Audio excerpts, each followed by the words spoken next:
Donc, bonjour à tous, je me présente déjà, docteur Ladon Olivier, je suis algologue à la structure douleur chronique de Lens et je suis accompagné par le docteur Touchard. Bonjour, je suis le docteur Emmanuel Couchard, chef de service du service de la douleur au centre hospitalier de Lens. Voilà, donc nous allons faire un point sur l'évaluation et la mise à jour des traitements des douleurs neuropathiques et puis répondre à vos questions si vous en avez. Voilà, on va commencer rapidement. Alors, un bref rappel sur les douleurs neuropathiques. Donc, les douleurs neuropathiques, bien sûr, c'est des douleurs qui résultent d'une lésion ou d'une maladie du système nerveux. Ce qui est très important dans la description, c'est que les douleurs neuropathiques, souvent, il y a un territoire vraiment neuroanatomique qui est bien défini. Voilà, c'est très, très important pour faire les distinctions. Donc, ces douleurs s'accompagnent souvent de ce qu'on appelle des signes sensitifs, donc à la fois positifs. Vous avez par exemple l'alloténie, qui est un signe qu'on retrouve très fréquemment. Les patients que vous n'arrivez voilà, vous n'arrivez pas à effleurer, ou la simple stimulation tactile va donner de la douleur. Mais voilà, il ne faut pas oublier aussi qu'on a souvent dans les douleurs neuropathiques ce qu'on appelle des signes négatifs, c'est-à-dire des pertes de sensibilité partielles ou totales. Pour nous aider dans le diagnostic, dans l'évaluation, il y a un questionnaire qui est vraiment très simple, accessible à tous les médecins généralistes ou même les paramédicaux, qui a 10 points, qui est le DN4. C'est un questionnaire validé, très simple à mettre en place, très sensible, très spécifique. Il y a une version simplifiée juste sur l'interrogatoire du patient. Donc, il est positif au-delà de 4 sur 10 ou 3 sur 7. Il faut faire attention, par contre, ça n'a pas de valeur absolue, c'est pour nous aider dans le diagnostic. On se rend compte qu'on a par exemple beaucoup de faux positifs. L'exemple typique, c'est le syndrome fibromyalgique, effectivement, qui ont beaucoup de signes sensitifs, mais qui ne respectent justement aucun territoire neurologique. C'est pour ça que j'insistais voilà, sur cette particularité. Alors, j'ai tendance à parler de composantes, effectivement, de la douleur. Une douleur est rarement finale que neuropathique. Souvent, il y a une composante nociceptive. Je ne vois plus le diapo. Ah, c'est bon, pardon. Vous avez par exemple une douleur neuropathique, mettons après une opération chirurgicale ou une lésion autre. Souvent, vous allez avoir une contracture musculaire associée, donc voilà, il peut y avoir du nociceptif. Alors, le concept de nociplastie, c'est un peu différent. C'est plutôt une sensibilisation, si vous voulez, centrale à la douleur. On a appelé ça dans le temps dysfonctionnelle, douleur plus ou moins psychogène. Il faut comprendre que les patients qui rentrent dans des processus de douleur chronique, qui ont mal pendant des années, vont développer une sensibilisation à la douleur. Et voilà, c'est pour ça que vous avez facilement ces trois mécanismes qui sont intriqués. Les étiologies des douleurs neuropathiques, ce qu'on voit le plus fréquemment en consultation, effectivement, c'est tout ce qui est lombalgie, rachialgie, mais vous avez aussi les douleurs neuropathiques après des opérations, le diabète, le zoonose, sont des étiologies très connues, très fréquentes, mais vous avez aussi tout ce qui est iatrogénie, donc chimio, rayons liés au cancer, l'alcool aussi également très pourvoyeur de neuropathie, d'autres maladies plus rares et aussi des causes centrales. Typiquement, c'est les gens qui font une sclérose en plaques ou un AVC. Alors, qu'en est-il au niveau des traitements? Donc, il y a des recours qui sont très précis, qui ont été élaborés en 2020 par un neurologue, le docteur Moissé. Donc, voilà, vous voyez les fameuses recommandations. Alors, j'ai entouré en vert ce qui peut être mis en place déjà en ville en première intention. Donc, on va revenir rapidement sur les différents traitements. Vous voyez par exemple les antidépresseurs, la gabapentine, qui sont vraiment en première intention avec un niveau d'efficacité qui est équivalent. Alors, on va commencer rapidement donc, par les tricycliques parce que ce sont les plus connus, le chef de file, l'amitriptyline, le laroxyle. Grand avantage, c'est que c'est un traitement qui est efficace à faible dose, quelques gouttes, on peut dire 10 gouttes. Une goutte, c'est à peu près 1 milligramme, donc 10 gouttes, on peut aller jusqu'à 150. L'effet antidépresseur, on peut rassurer les patients, parce qu'il y a un effet antidépresseur très sédatif, mais on a à partir de 75 mg par jour. En douleur, en général, on est sur des douleurs qui sont plutôt faibles. Je passe rapidement sur les mécanismes d'action. Les posologies, voilà, on apprend entre 10 et 150. Ça se prend en coucher et voilà, c'est la fourchette est vraiment très importante. Ce qu'il faut comprendre, au plus on titre, au plus on augmente doucement et au plus on va favoriser l'efficacité. Si vous commencez d'emblée par des grosses doses, un comprimé de 25 au coucher, vous êtes sûr que le patient, il va avoir de la somnolence, il va arrêter le traitement. Commencez par quelques gouttes. Alors, Il y a plein de façons de faire différentes, ça dépend des praticiens. Ce qu'il faut comprendre, au plus on va doucement, hein, c'est ce qu'on appelle en gériatrie, par exemple, start low, go slow, hein, au plus on commence doucement et on augmente progressivement, et au mieux c'est toléré et pris du coup par les patients. L'intérêt, tu voulais rebondir Oui, dessus? sur les effets secondaires, tu parles de la somnolence, c'est également un effet secondaire qui nous pénalise énormément, c'est la prise de poids. Donc, Oui, c'est aussi prévenir le patient que ça peut entraîner une augmentation de l'appétit, une prise de poids, et qu'il puisse surveiller pour pas que l'on se retrouve tout avec à une fait. prise de poids de 6-8 Tout kilos. à fait, qui peut apparaître Voilà. rapidement. Alors souvent, effectivement, les effets secondaires sont dose dépendants, hein, ce qu'on explique aux patients. Plus forcément on monte dans les doses, au plus il y a d'effets secondaires. Après, effectivement, il y a certains patients qui vont avoir tendance à prendre plus de poids que d'autres, hein, même à de faibles doses. Il y a quand même il y a quelques grosses contre-indications, mais elles sont peu nombreuses. C'est le glaucome et l'hypertrophie bénigne de prostate. Voilà. Et on va rapidement passer à d'autres molécules qui ont vu le jour par la suite. Donc, on utilise d'autres antidépresseurs dans la douleur. Tous les antidépresseurs ne sont pas efficaces en douleur. On a deux chefs de file, hein, c'est la duloxétine, le Cymbalta, l'venlafaxine, l'Effexor.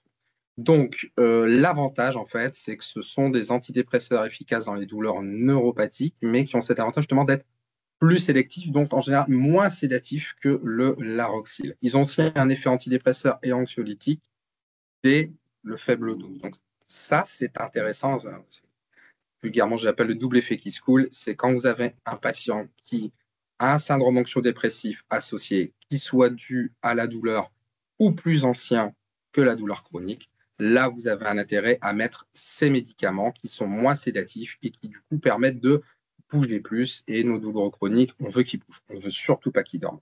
Donc ça peut être intéressant, par exemple, dans les syndromes fibromyalgiques. Au niveau des effets secondaires, on est quasiment identique. On a le même profil d'effets secondaires à peu près que le Laroxyl, sauf qu'il est moins sédatif. C'est dû à une action notamment antihistaminique.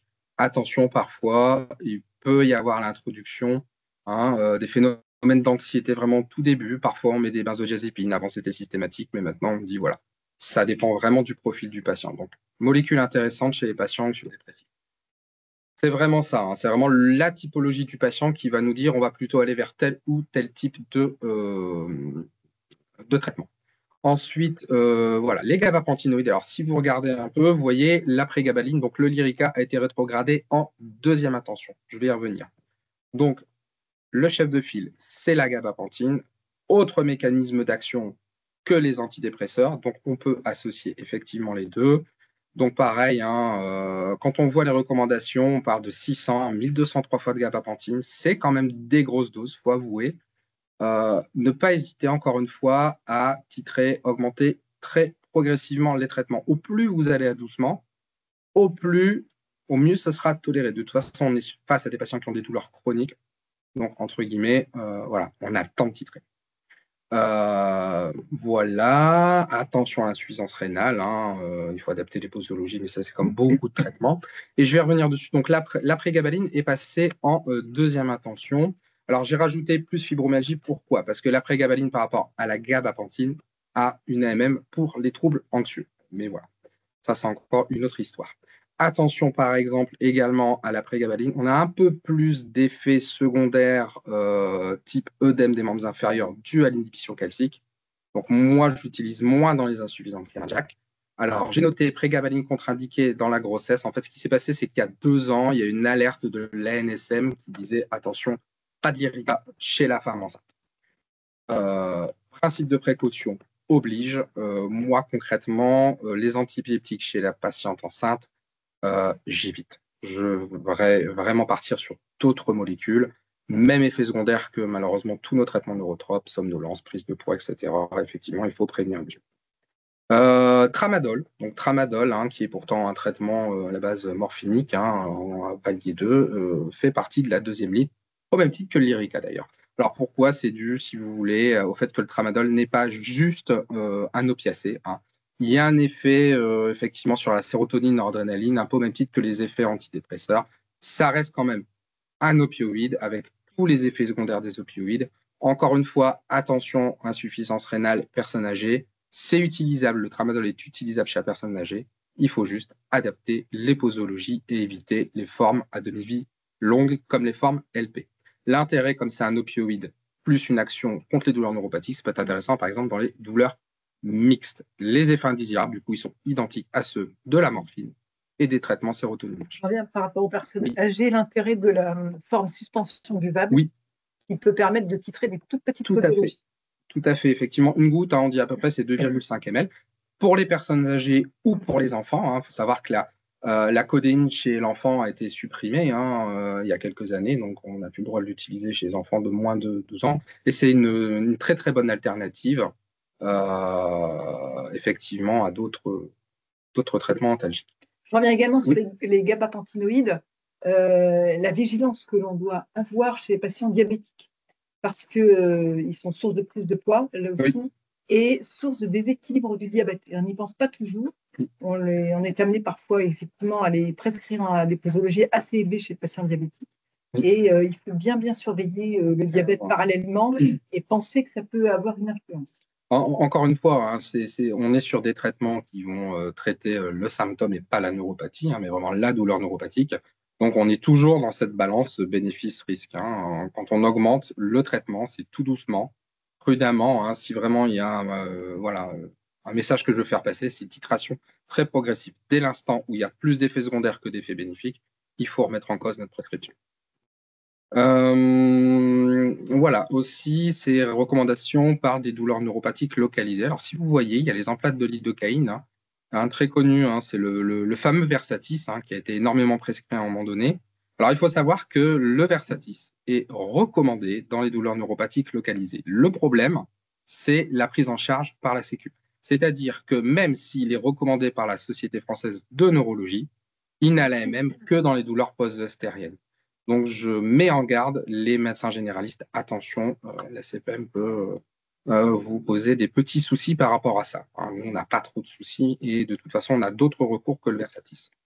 Voilà un petit peu donc le Versatis, mais beaucoup de personnes le connaissent. Alors, l'Athens, c'est très typique des centres douleurs chroniques. Grosso modo, c'est une stimulation électrique pour aller soulager le patient. Très utile en complément des traitements, parce qu'effectivement, il n'y a pas d'effet secondaire, prise de poids, etc., somnolence. Donc, moi, souvent, j'utilise avec les médicaments. Donc, il y a plusieurs modes, effectivement, mais ça reste de la spécialité. Ce qu'il faut comprendre, c'est que la neurostimulation marche dans toutes les douleurs, pas que les douleurs neuropathiques. Mais par contre, pour que ce soit pris en charge, il faut qu'il y ait une séance d'éducation et on a des infirmières ressources douleurs qui s'occupent de ça. Il faut le faire très fréquemment. Voilà. Très peu de contre-indications, c'est surtout dispositif implantable, pacemaker, etc. Il peut y avoir des interférences. C'est pas conduire avec. Il faut imaginer que si l'électrode se désadapte, vous pouvez prendre un coup de jus, donc pas conduire avec. Voilà. Et 3 intérêts de la neurostimulation, ça permet d'avoir un effet antalgique, on prend moins de médicaments et ça favorise le mouvement. Je conseille aux gens de bouger avec la neurostimulation, de faire la séance de rééducation avec la neurostimulation. Et encore un avantage, c'est que le patient s'approprie la technique et ça favorise son autogestion des douleurs. Donc, il devient vraiment acteur de son traitement. Donc là, je vous ai mis quelques exemples. Donc, on a la TENS classique, c'est ce qui est remboursé, mais maintenant, surtout pour les jeunes, on a des produits connectés, smartphones, etc. Alors, au niveau de l'oreille, c'est un type de stimulation très particulier. Je l'ai mis pour information, mais voilà, on n'est pas sur des choses remboursées, prises en charge pour le moment. Voilà. Ensuite, on a les fameux patchs de capsaïcine qui se font en hôpital de jour. Pour faire simple, ces fameux patchs au piment. On va chauffer la zone localisée où il y a la douleur neuropathique. On va désensibiliser la zone. Il faut appliquer tous les 3 mois, effectivement, le patch pour calmer la douleur neuropathique. C'est des applications très courtes, ça se fait en hôpital de jour sur une demi-journée. Alors, on évite quand même, par contre, sur le visage. J'ai quand même montré une photo où on peut le faire sur le visage, mais maintenant, on a d'autres techniques parce que ça peut effectivement laisser des traces. Il faut faire attention, ça peut irriter les conjonctives. C'est des produits, c'est un produit à manipuler avec de grandes précautions. Vous voyez, l'infirmière a des gants vraiment spéciaux parce que ça brûle, quoi. Ça brûle. La toxine botulique, qui est un traitement en vogue, qui a un niveau 2e ligne, même que la capsaïcine, dans la douleur neuropathique localisée. Par contre, attention, ça n'a l'AMM que, tu me reprends, hein, que dans la migraine, même si c'est recommandé dans la douleur neuropathique localisée, il faut faire très attention. Il faut être assez prudent sur les indications. Sur nos indications. Et on a de très très bons résultats sur les douleurs neuropathiques localisées. C'est vraiment une alternative par rapport au traitement dont on dispose actuellement, et on l'utilise d'ailleurs de plus en plus dans les douleurs neuropathiques, mais l'AMM n'est obtenu que dans la migraine chronique réfractaire au traitement de fond, au moins à 2 traitements de fond. Alors, faut savoir que le Botox a été utilisé beaucoup il est toujours utilisé beaucoup par les rééducateurs. Nous, on est à des doses qui sont vraiment beaucoup plus petites, en injection sous-cutanée, pas intramusculaire. Hein. On fait une espèce de quadrillage, si vous voulez, où on va injecter de petites doses. Hein. On est à peu près sur 5 unités par cadran de 2 cm. 7 toxines botuliques sur la zone vraiment sensible. L'injection peut parfois faire mal, donc il y a plein de techniques qu'on peut utiliser, du méopa, casque de réalité virtuelle pour ceux qui en ont, ou hypnose. Vous voyez, hein, j'ai mis des images, hein, par exemple, vous voyez au niveau du genou, hein, on fait un quadrillage et puis on pique vraiment à certains endroits pour calmer effectivement la douleur neuropathique localisée. Et je vous ai mis les fameux points, hein, pour la migraine et voilà, ce qu'on injecte en termes de quantité. On est vraiment sur des petits dosages. Alors, concrètement, il faut répéter les séances à peu près tous les 3 mois. On fait 2-3 séances et puis après, on voit s'il faut répéter les injections.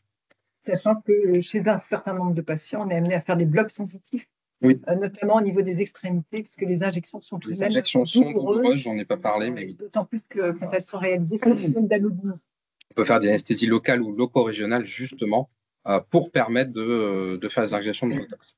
Ensuite, là, en troisième ligne, on part vraiment sur des techniques plus récentes, un peu plus complexes, mais je voudrais quand même en parler parce que le sujet, c'est quoi de neuf effectivement dans les douleurs neuropathiques. Alors, vous avez la stimulation magnétique transcrânienne. Hein. Il faut savoir qu'il y a une machine maintenant sur l'appareil de Béthune qui marche sur les douleurs neuropathiques en général. Donc, le principe, c'est de créer une stimulation magnétique au niveau du cortex frontal. Hein. Après, il y a des protocoles à mettre en place, mais c'est surtout au niveau du cortex moteur. Après, ça peut être utilisé aussi au niveau du cortex frontal, mais on a d'autres indications pour certaines indications psychiatriques. Nous, en douleur, ça va être intéressant, par exemple, sur les douleurs neuropathiques centrales, notamment dans les AVC. Hein. Il faut savoir que certaines machines ont des possibilités de faire de ce qu'on appelle une neuronavigation, c'est-à-dire d'aller cibler la zone ischémique lésée pour aller traiter effectivement la lésion ischémique qui est responsable des douleurs neuropathiques post-AVC.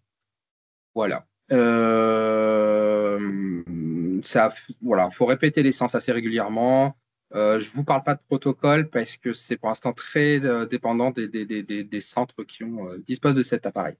Alors, au niveau de la neuromodulation, il y a eu beaucoup de nouveautés, hein, notamment pour les. Alors, EPSS, c'est les gens qui ont été multi-opérés du dos, les polyneuropathies diabétiques, donc c'est la neurostimulation implantée. Alors, avant de parler de neurostimulation implantée, il faut savoir que c'est des techniques on ne peut pas réaliser ça comme ça. Il faut un bilan neurologique, électromyogramme, potentiel évoqué, une évaluation psychologique, une validation en RCP. Alors, il y a plein maintenant de nouveaux modes de stimulation qui arrivent sur le devant de la scène. Il n'y a pas que la neurostimulation médulaire. En fait, l'intérêt, c'est de mettre une électrode de neurostimulation, un peu comme la TENS, mais cette fois-ci très proche des racines nerveuses. Donc, ça permet d'être plus efficace, mais c'est surtout efficace pour la composante neuropathique. Sur une lomboradiculalgie, par exemple, vous avez surtout traité la radiculalgie, la sciatalgie, moins la composante lombaire. Il faut faire attention pareil, hein, c'est une intervention souvent qui se fait en 2 temps. Donc, chez les personnes diabétiques, faire attention au risque infectieux. Il faut une hémoglobine glyquée inférieure à 8. Voilà. C'est des techniques qui sont très intéressantes, mais il faut bien sélectionner le patient. Donc là, je vous ai mis des images, hein, le principe d'une neurostimulation médulaire. Donc, vous avez les électrodes qui remontent, si vous voulez, jusqu'au niveau des racines. Hein. On passe vraiment au-dessus des lames vertébrales. Le boîtier, hein, une fois qu'on a testé le matériel pendant une semaine, est implanté, alors soit au niveau de la fesse, soit au niveau de la paroi abdominale. Et on a une stimulation comme ça continue. Alors, on a plein de programmes maintenant. On a même des programmes qui s'adaptent à la position du patient, hein, qui vont stimuler de manière différente si le patient est couché ou debout. Je vous ai mis à côté ce qu'on appelle du DRG, hein, c'est-à-dire qu'on peut stimuler non seulement au niveau médulaire, mais aussi au niveau directement du ganglion rachidien pour des radiculalgies plus isolées. C'est-à-dire que cette technique-là est maintenant disponible par voie percutanée principalement. Oui, voilà, Elle était au début pratiquée par voie chirurgicale et progressivement, la voie percutanée s'est implantée et donc ça fait quand même moins peur aux patients. C'est ça. Et du coup, c'est fait par des anesthésistes et plus des neurochirurgiens. Comme sur une technique qui est moins invasive qu'à l'époque, mais voilà, il y a quand même tout un parcours avant d'en arriver là, bien sûr. Et voilà, là, je vais être très rapide. Les opioïdes, les opioïdes, c'est clairement quand on n'a plus d'alternative. Je ne sais pas ce que tu en penses, mais c'est vraiment quand. Donc, il ne faut pas les oublier. Il ne faut pas les oublier. Totalement de notre logarithme de prescription, mais bon, ils n'ont pas forcément leur place a priori, sauf dans certains cas bien particuliers. Et bon, en particulier dans les douleurs du cancer, composante neuropathique. Voilà. Parce que c'est des douleurs mixtes aussi, c'est pas que du neuropathique, encore une fois. Et on est vraiment sur des doses assez importantes. Donc, mais l'opioïde fort reste le traitement de référence antalgique dans le cancer. Donc, bon, il y a un temps, on a dit l'oxycodone, ça marchait mieux dans les douleurs neuropathiques que la morphine. Bon. Le niveau d'efficacité, il est identique, que ce soit morphine, oxycodone ou autre. Concrètement, si le patient ne supporte pas un morphinique, il ne faut pas hésiter à changer d'opioïde. Vous avez la morphine qui est très connue. Là, je vous ai donné des exemples de posologie. Alors, c'est l'actiskénan, voilà, c'est vraiment celui qui est utilisé en première intention, voilà, par habitude. Et puis, voilà, c'est recommandation aussi de l'OMS, mais OMS, encore une fois, c'est mondial. Et c'est surtout que dans certains pays, c'est malheureusement l'un des rares antalgiques qui est disponible. Attention à l'insuffisance rénale. On a des métabolites actifs. Il faut faire attention à l'accumulation de doses, notamment chez la personne âgée insuffisante rénale. Donc voilà, la morphine. Attention, les effets secondaires, bien connus. On a des laxatifs. C'est toujours des laxatifs dans la morphine, de plusieurs mécanismes d'action. Maintenant, on a vu sur le commerce des produits qui vont antagoniser, comme le Movantik ou maintenant le Rismovic, effectivement, ces effets secondaires. Voilà, oxycodone. Alors, pour l'info, j'ai mis une petite pub américaine. C'est un autre pays, effectivement, vous avez la pub de la morphine en pleine rue. Attention à l'oxycodone, il y a comme un potentiel addictogène majeur et c'est ce qui a créé notamment la crise des opioïdes aux États-Unis. Voilà, le fentanyl. Alors, le fentanyl, c'est en patch. L'un des grands intérêts, c'est surtout qu'il est utilisable dans la science rénale parce qu'il n'y a pas de métabolite actif. Attention durogésique, il faut quand même un traitement stable, normalement, avant de le mettre. C'est très utile aussi chez les gens qui ne peuvent plus prendre de traitement morphinique PEROS. Voilà. Il y a la méthadone, c'est vrai qu'on a tendance à l'oublier. Alors, la méthadone n'est pas que réservée en addictologie, ce n'est pas qu'un morphinique. Donc, effectivement, il y a d'autres effets. Très utilisé par les soins palliatifs en cancérologie, mais voilà, c'est quand même particulier et l'introduction se fait en milieu hospitalier, donc je ne vais pas en parler. Voilà pour ce qui est des traitements recommandés. Alors maintenant, effectivement, on a d'autres traitements en recommandation. Je vais les énumérer vite fait. On a des perfusions dentalgiques. Maintenant, on a le développement aussi des pompes intratécales que le docteur connaît mieux que moi. Mais voilà, encore une fois, on est hors recommandation pour le moment. Voilà. J'espère avoir été assez bref. Et maintenant, je laisse place aux questions.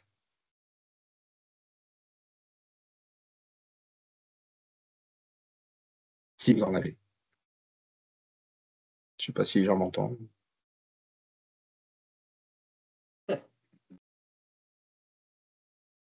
Moi peut-être, Olivier, bonjour, c'est Romain Maïchek à l'appareil.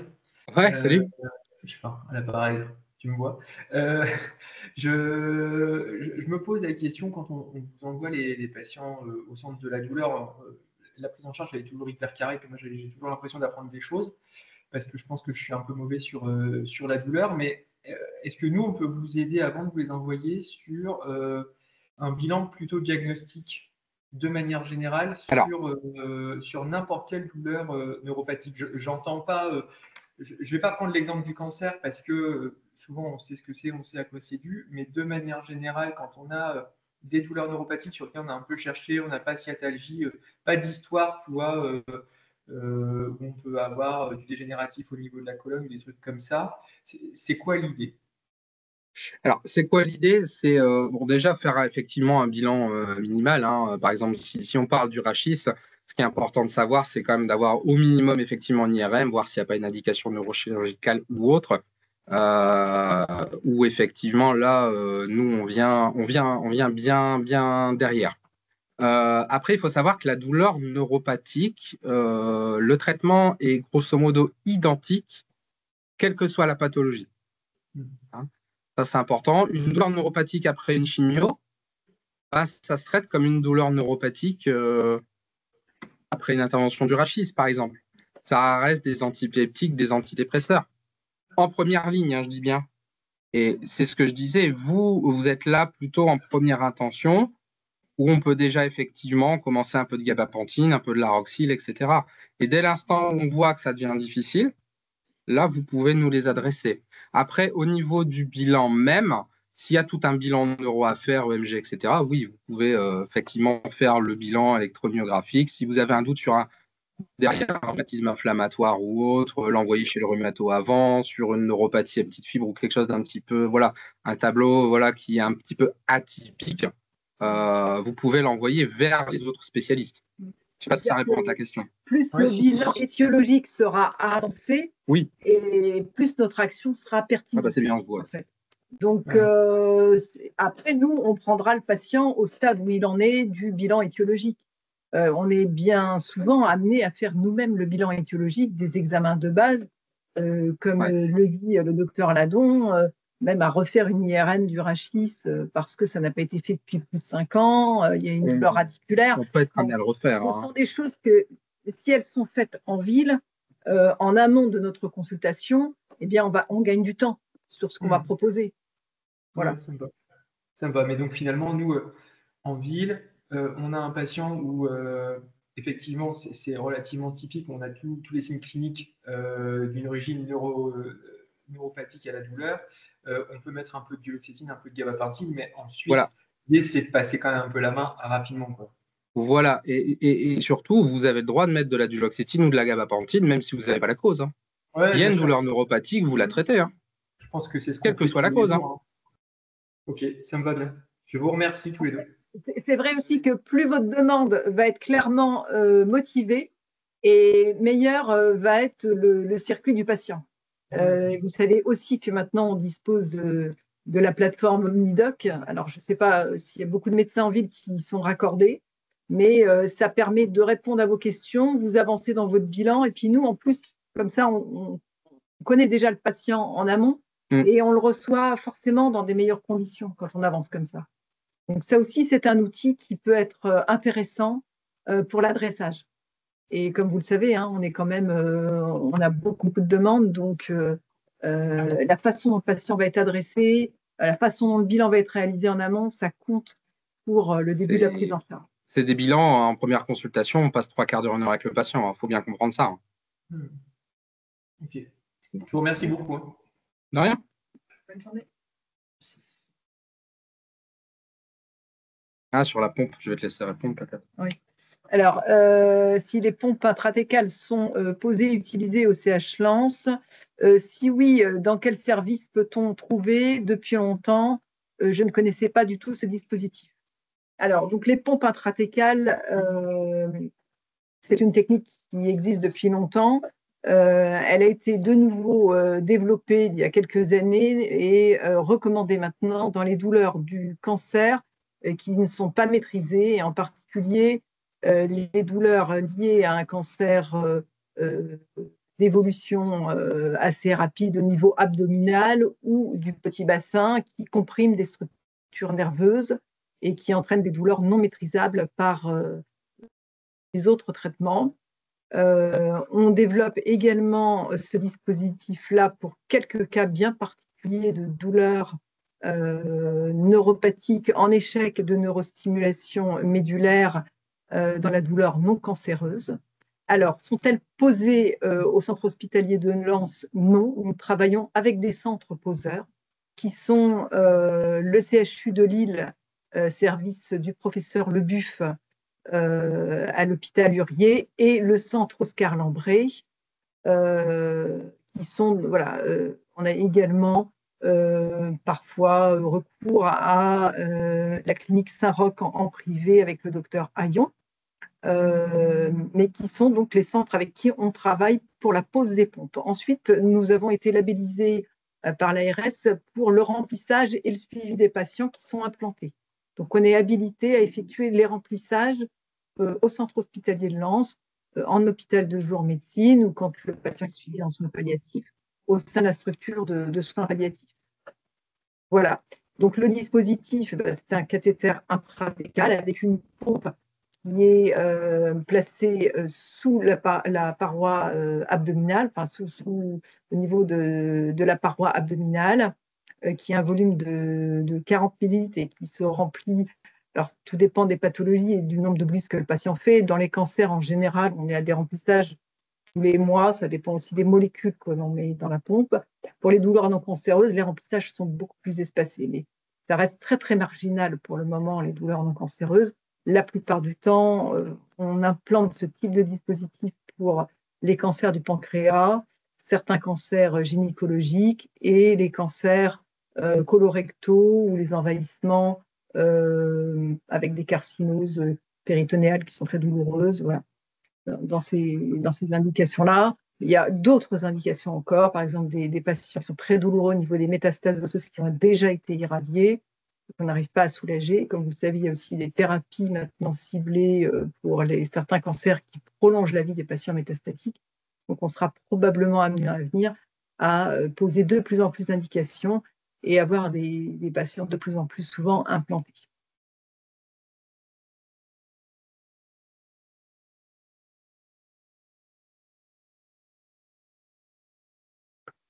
Cette question.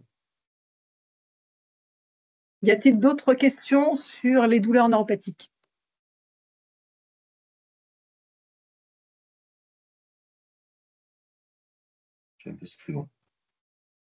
On peut s'arrêter là. Bon, très bien. Merci à tous et sachez qu'on est joignable par téléphone et également via la plateforme Midoc. On essaye de répondre dans des délais